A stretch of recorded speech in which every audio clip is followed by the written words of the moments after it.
So great. Hello to my fellow conscious agents at Reality Sandwich. Kyle here with another stellar Share Your Experience interview with the amazing Carly Dutch Green. Carly, thank you for joining me today. Yeah, thanks so much, Kyle. I'm really stoked to be here.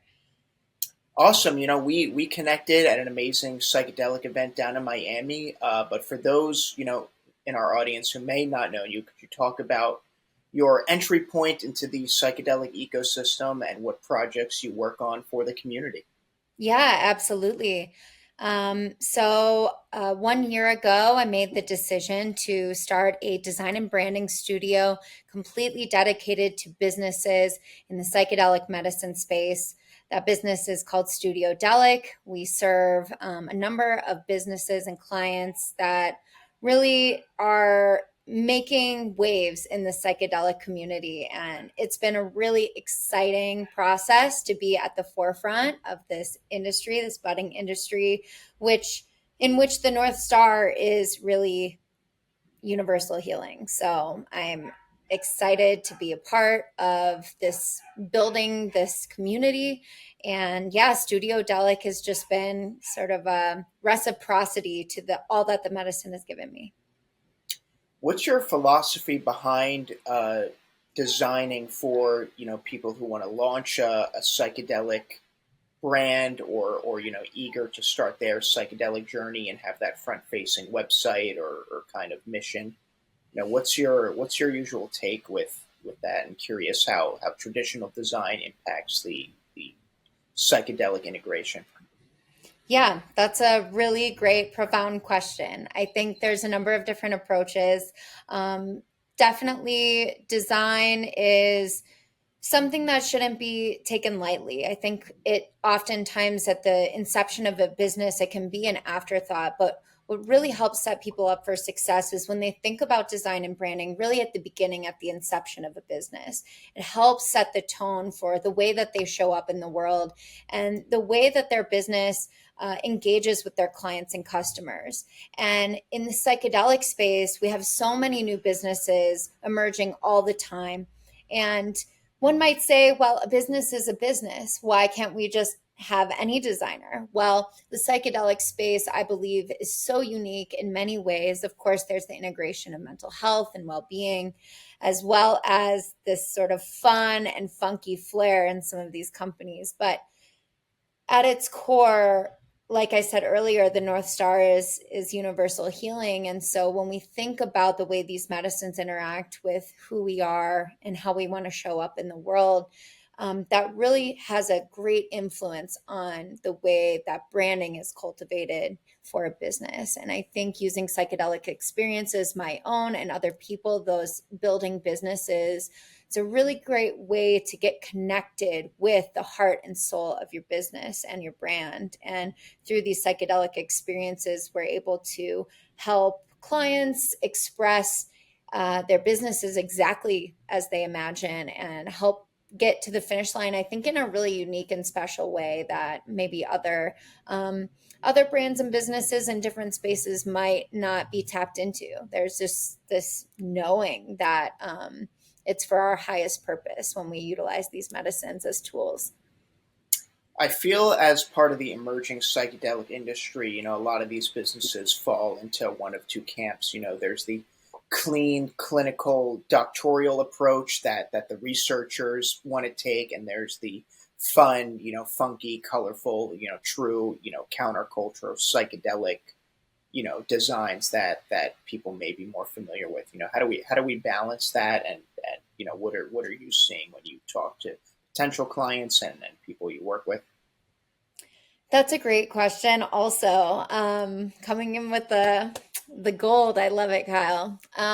Recently gave a talk at the Psychedelics Design Conference with a just dear colleague of mine, Alexandra, and we talked a lot about the trends that we're seeing in the psychedelic space, exactly as you put it, like these funky, fresh gradients and like trippy vibes, and then also more clinical stuff. So we want to find that sweet spot in the middle, but at the same time, really embrace that true personality of each business. I mean, sometimes you got to let your freak flag fly, for lack of a better saying. It's okay to be fun and embrace that, counterculture energy.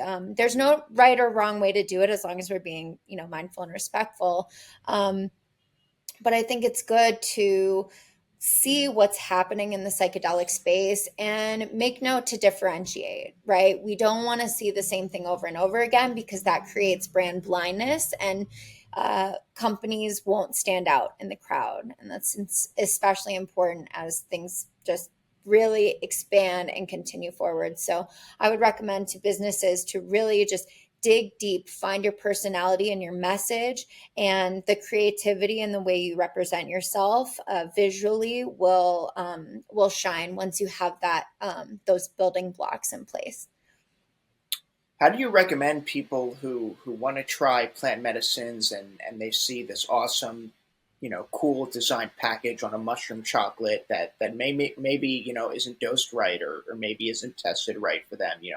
How do we navigate this emerging industry when there may be the people who invest in an awesome design and brand, but may have a not so good product, and again, these products are still widely illegal, so people, I feel, are getting confused when they say, oh, this looks like a real product to me, this is legal, right? Yeah, and so can you just clarify your question for me? Yeah, I just kind of wanted your thoughts, feedback, and opinion on, kind of, as we're seeing, especially in California, the emergence of these mushroom chocolate brands, that have awesome designed packaging, and maybe confusing for a newbie entering the space. They don't realize this is actually still illegal in most places, but they're confused by, hey, this looks like a real product, and they've got a website and all that stuff. Yeah. Um, It's really interesting. I'm working with a client right now on an initiative called Psilosafe, and we're working to build a regulatory system, or I'm helping them in their effort to create sort of a golden seal of approval for these products. There's so many medicinal mushroom or magic mushroom products on the market. Some you can even get at a head shop, especially in California. Like you said, there's this legit packaging, this great design that so many of them have. So Silisafe will, in essence, be this kind of way to tell when it's a legitimate product. So that's really cool, and hopefully something we can get the ball rolling on in the not so distant future, as more and more products become available. But I do have this conversation with a lot of friends that are new in the space, or individuals I come across in life that, I have this chocolate bar, and I took just a little square of it, and I had this like crazy experience, and I actually don't even think I want to do it ever again. And that's where it gets nerve wracking. So, what I always recommend is ask people with experience their opinions. If you can get that insight, it's really valuable to know. I think dosage is super super important. Making I want to say to make sure that the bars have dosage information on them and ingredients, but again, those standards and regulations aren't there, so it's a really kind of sticky area. I wouldn't just trust a product because the packaging looks good. I would always err on the side of caution, start slow and build up. And then as you continue to have experience with this product, then you know if it's really aligned with the experience you want to have. Because if you just take a bunch all at once or consume a bunch all at once, you never know. There was a study that came out very recently with Reggie Harris of Oakland High Fae, and they studied a number of products that really showed the lack of psilocybin in these chocolate and gummy products that you're seeing on market right now. So definitely tread lightly. I don't know that I have all the answers, because the gray market is exactly that for a reason. There's just a lot of unknowns there, but Psilosafe is actively working on trying to make some standardization common for these products. Wonderful to hear.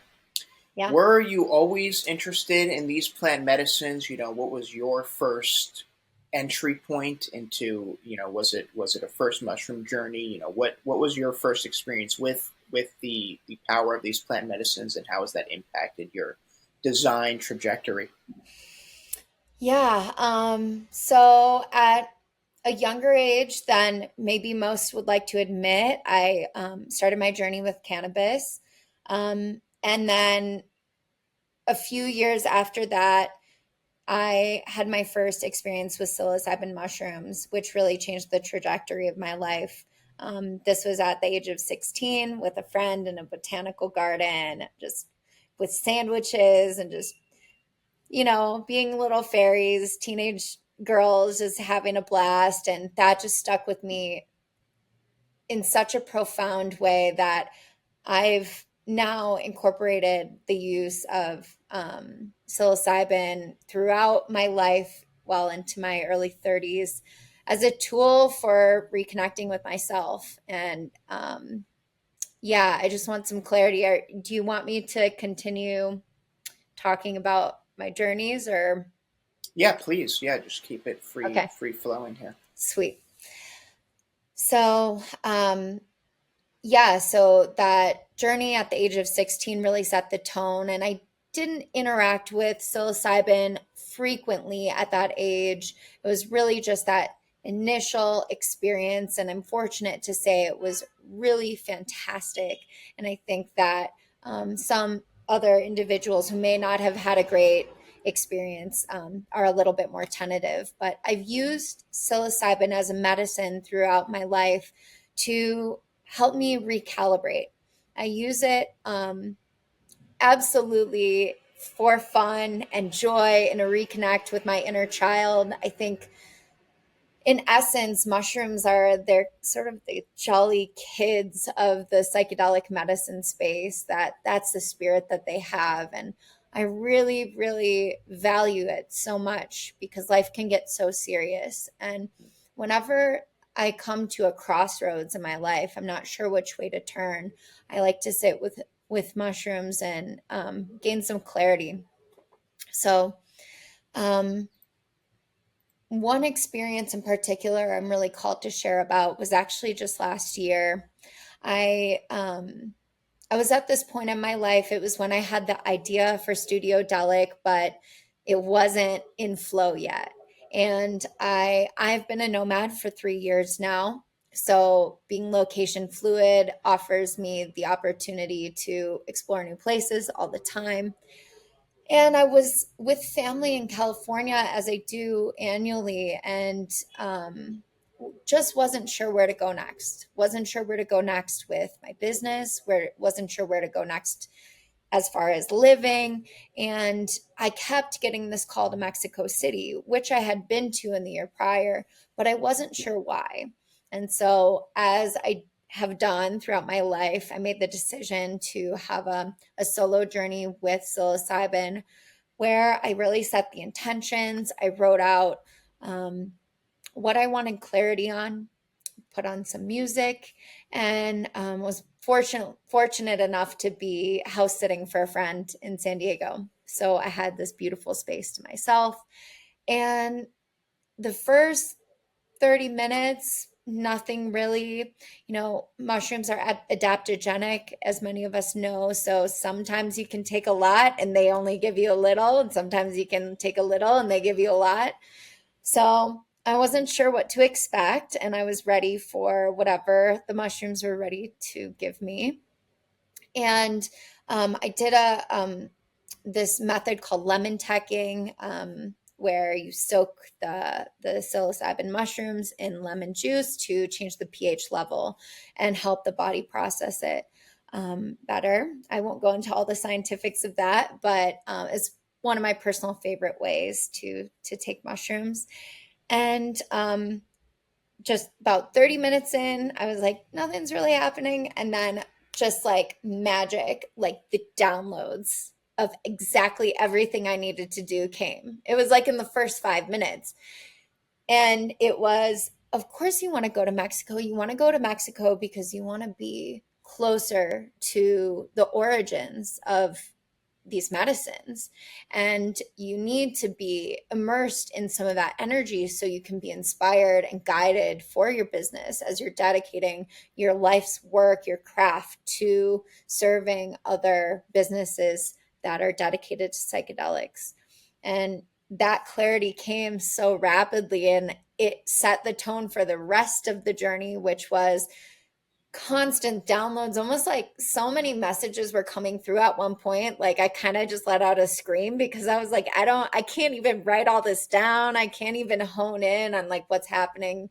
So I was doing some stretching, some dancing, and just trying to like get in my body because the messages were coming so fast. I think maybe some people can relate to that experience of information overload, but it was like in a really good way. It was like, oh, the answers are so within me, and I have this magical relationship with mushrooms that allow me to get aligned with myself so I can kind of clear the cobwebs in that veil of like the messiness of life that allows me to get super in touch with my highest self and what I'm absolutely divinely intended to do with my life. So yeah, that was a really profound experience that has helped set the tone for, I think, this season of life over the last year, as well as the building of Studio Delic.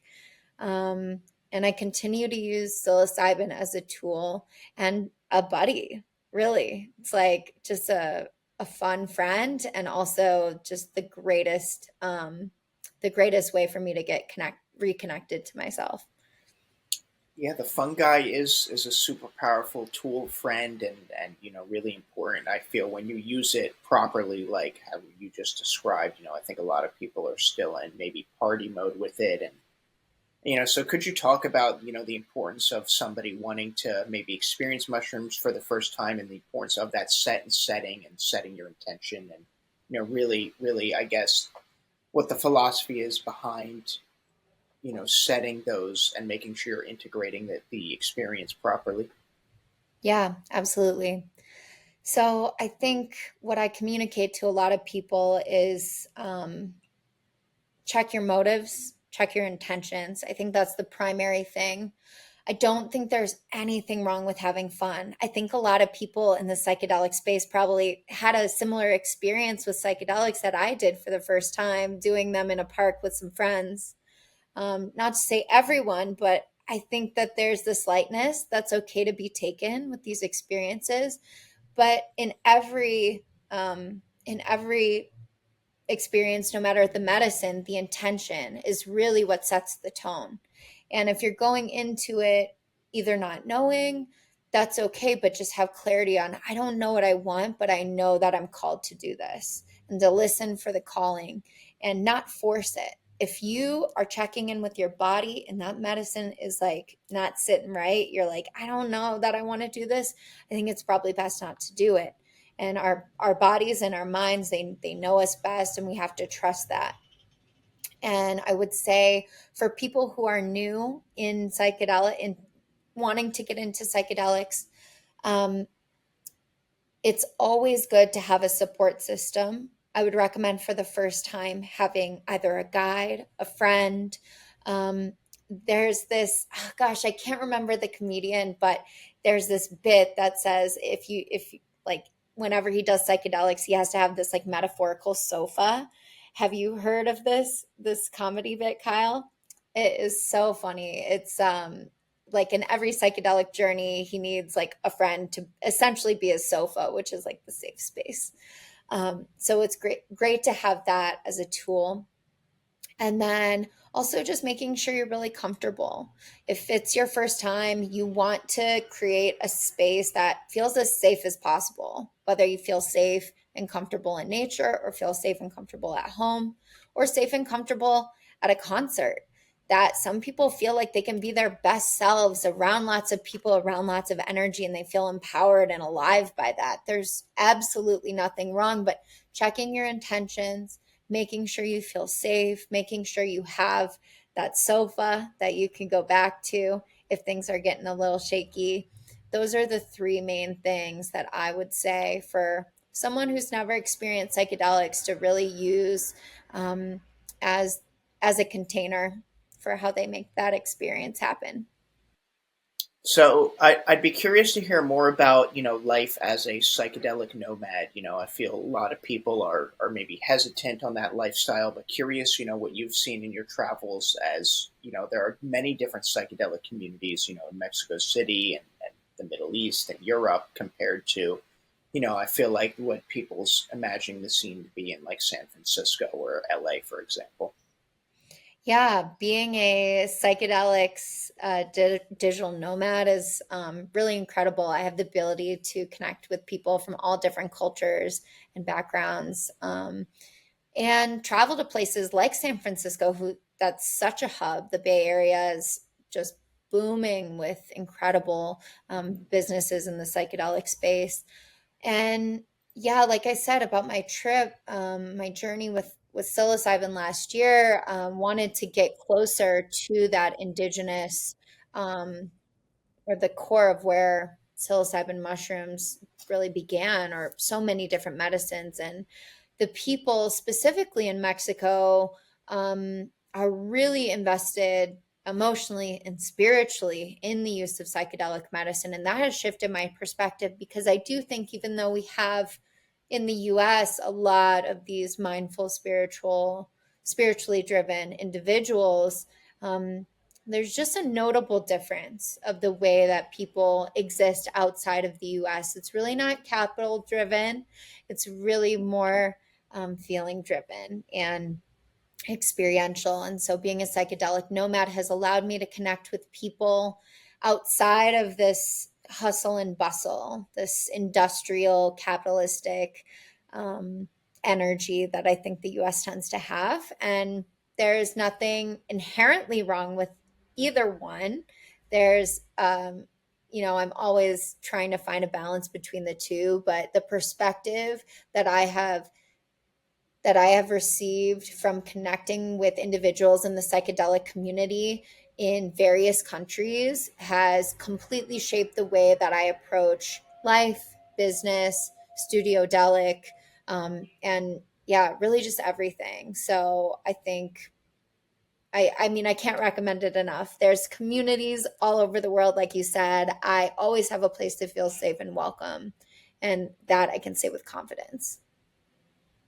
Excellent. Well, you're in Colombia right now. Curious what the psychedelic scene has been like there. That is a country with a history, let's say, of plant medicine use and plant medicine sharing with the rest of the world. So eager to hear how they've embraced, some of this psychedelic tourism and again, how they integrate their past history with the movements that are happening now.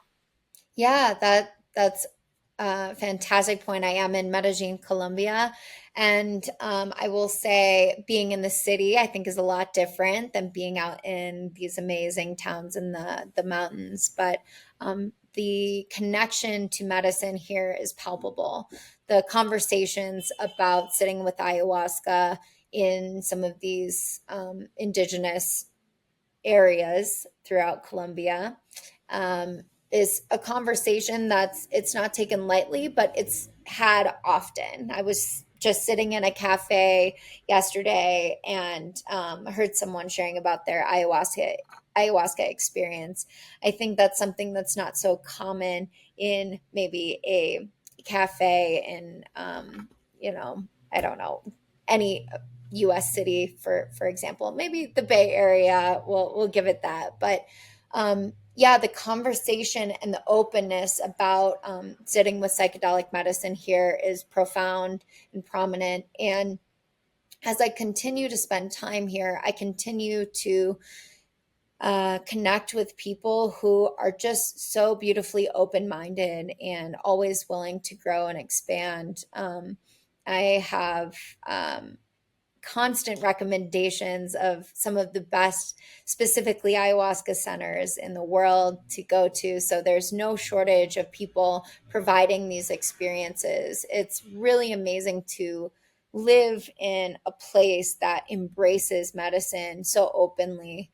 And like I said, the city is a bit different. It's quite a big city, but the conversation's always being had, and it's not taboo to talk about, which is really amazing. And I think the more that we can start to talk about medicine and drugs in general without this taboo and without this shame, the more we open our hearts and our minds to that, again, that North Star, which is universal healing. Yeah, I think everybody needs the ego dissolve here for sure. We definitely have a lack of humbleness. I'd say, people like to believe they're the experts, and whatever they think is the right way, versus always wanting to continue that education and change. Yeah. Curious how you balance, again, as a psychedelic digital nomad, you've seen a lot of these different cultures, and how do we balance respecting the indigenous wisdom and history with these plant medicines versus the American capitalist system that now wants to open these retreat centers and launch a mushroom bar product, and kind of sell to the rest of the country here.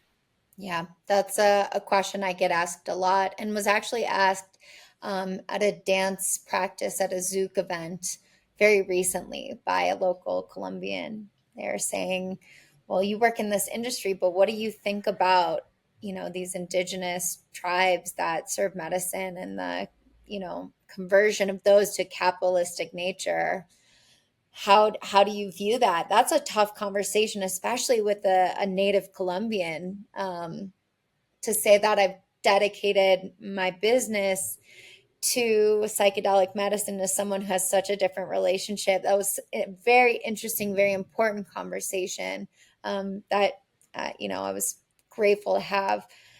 Again, I think, gosh, I'm just gonna say this probably too many times, but the North Star of universal healing is something we always have to keep our mind on. Whether it is the form of a chocolate mushroom bar that gets someone to have a healing journey that helps them to transform their relationship with their trauma, to get them to be a more awakened and aligned, connected individual, or whether they sit with ketamine in a, um, more medicalized and very straight line setting. I, as long as we're doing things with respect, being conscious and kind, I think it doesn't matter how we get there. It doesn't, it's not necessarily one way is better than the other. Because if we say, like, the only way to reach this pinnacle of mental health and wellness and healing our trauma is to sit with ayahuasca in the Amazon, well, we immediately have removed a huge group of people who believe so deeply in science and medicine and the system in the United States specifically. Those people need healing too. And those people might be more called to sit with something like ketamine in a medical setting. And so, of course, it's a hard conversation. But what's really great about the psychedelic space is we keep having this conversation. I do think, and this is not to talk negatively about this cannabis industry at all, but I think that was a conversation that maybe wasn't held as high as it needed to be. And we want to learn lessons from what's happened in the past with that medicine specifically to be able to navigate these complexities. I don't have all the answers at all, for sure, but I know as long as we're doing things, again, with respect for the cultures that they come from and mindfulness that we do need to evolve and adapt into the way that the world works now. Um, I believe we can navigate this with grace. Curious, why you think there is so much unresolved healing and trauma, in the United States. Again, you've been lucky enough to witness and live in a lot of different cultures and places. What do you see the people dealing with there versus the people who want psychedelics here in the U.S.? Are there a lot of similar stories, or you think there's something unique about the American perspective and the trauma we deal with here? Oh, well, I do think that Americans or people from the US would like to think that they're super special even in their trauma, but I do think it's super global. I've also had this conversation with a friend, specifically talking about, I was talking about trauma in the US and specifically how people are, really they're struggling with burnout, they're in this rat race, if you will, and struggling to find alignment, experiencing familial trauma. And I was talking about the experience of how this is like such an epidemic.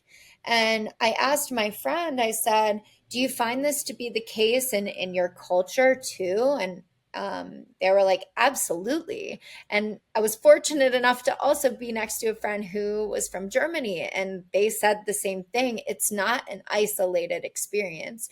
And I think when I've lived in places like Morocco or South Africa, um, and Guatemala, like those people have trauma, but it's very different. But trauma is a universal experience. It's just culturally how it shows up. I think that cultural influences is really big. At the end of the day, doing the work to heal the trauma, there's various tools, whether it's psychedelic medicine or therapeutic modalities. Um, Trauma is global, everybody has it.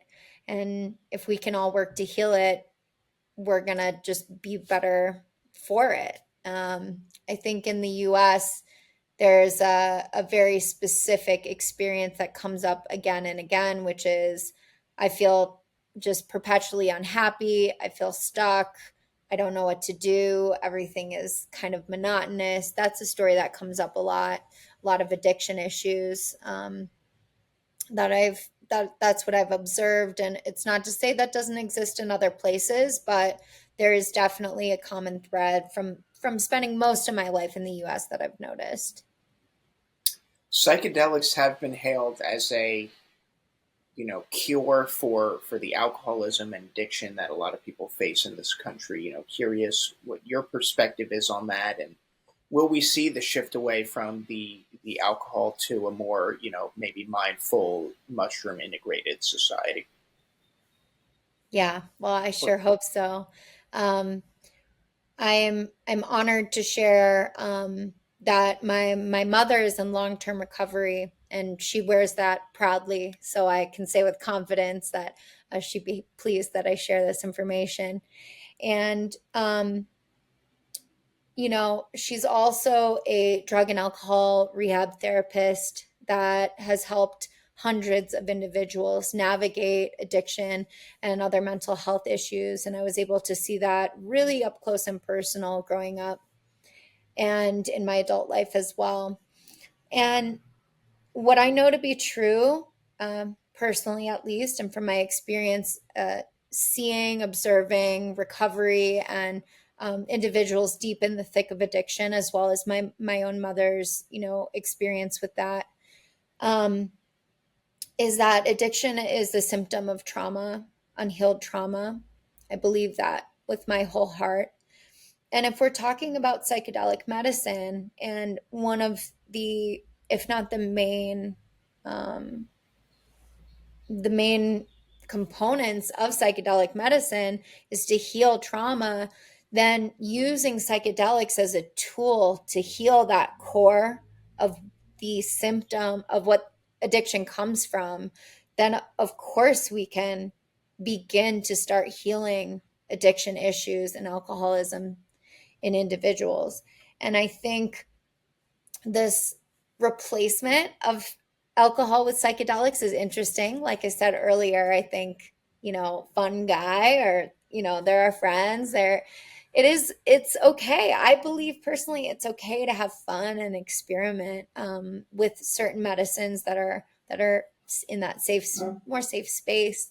Um, but I don't, I want to just make it clear that I think our world needs to exist without escaping.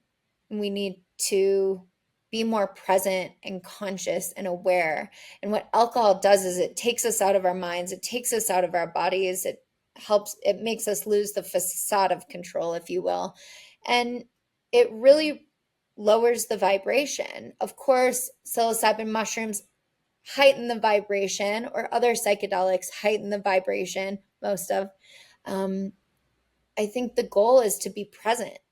And so I am all for a non-alcohol functioning society. I personally don't drink. I don't like the way that I feel or the way I show up in the world when I'm on it. And I think the more that we heal trauma, the less we're going to need to escape.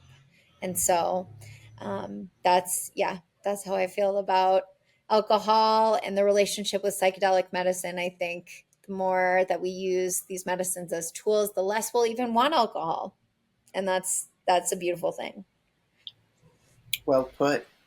What's been inspiring you lately in the design projects that you work on? What kind of trends do you see emerging with the clients that come to you looking for design services? And what's a project that you were really excited to work on? Yeah. Oh, there's so much cool stuff going on. There's so many innovative ideas. What I love so much about this space is that people come up with the most creative stuff.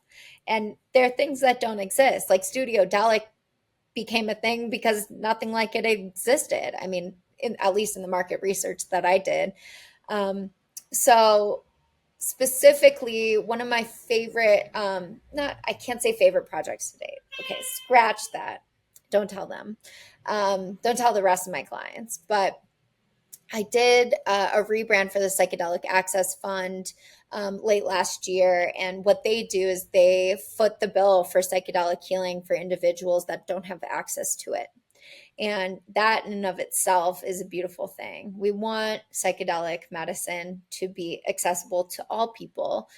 There should be no restrictions on who gets to sit with these medicines. And Psychedelic Access Fund's mission to provide access to all people is profound at the least. And getting to work on their rebrand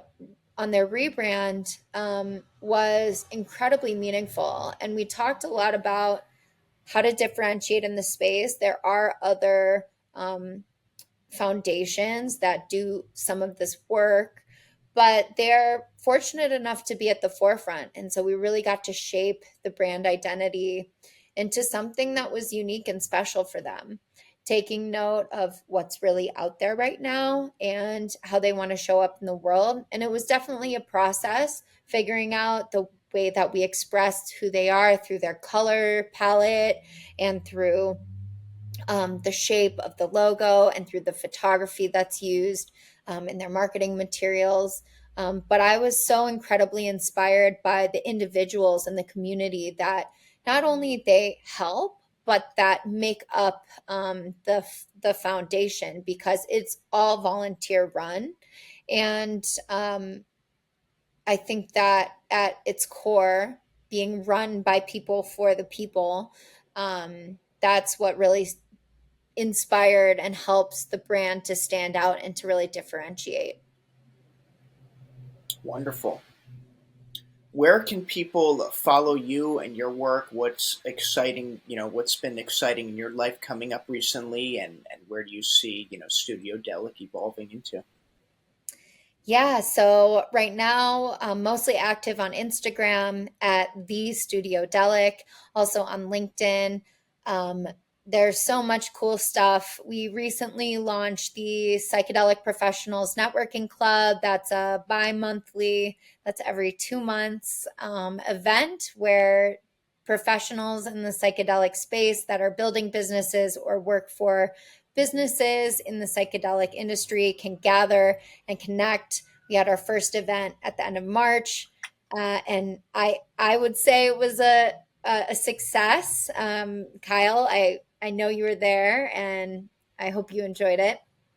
And Absolutely, always wonderful to connect with the mycelial network of the psychedelic community. yeah, absolutely. So that's a really fun event that we have going on. The next one is May 30th. mark your calendars. And yeah, just so many cool clients, so many cool projects coming up. So definitely stay in contact with at the Studio Delic, where you can find all the updates, and on LinkedIn as well. Studio Delic is the only Studio Delic on LinkedIn, so it should be pretty easy to find us. Excellent, Carly. Thank you for sharing with us today. Yeah, thank you so much for having me.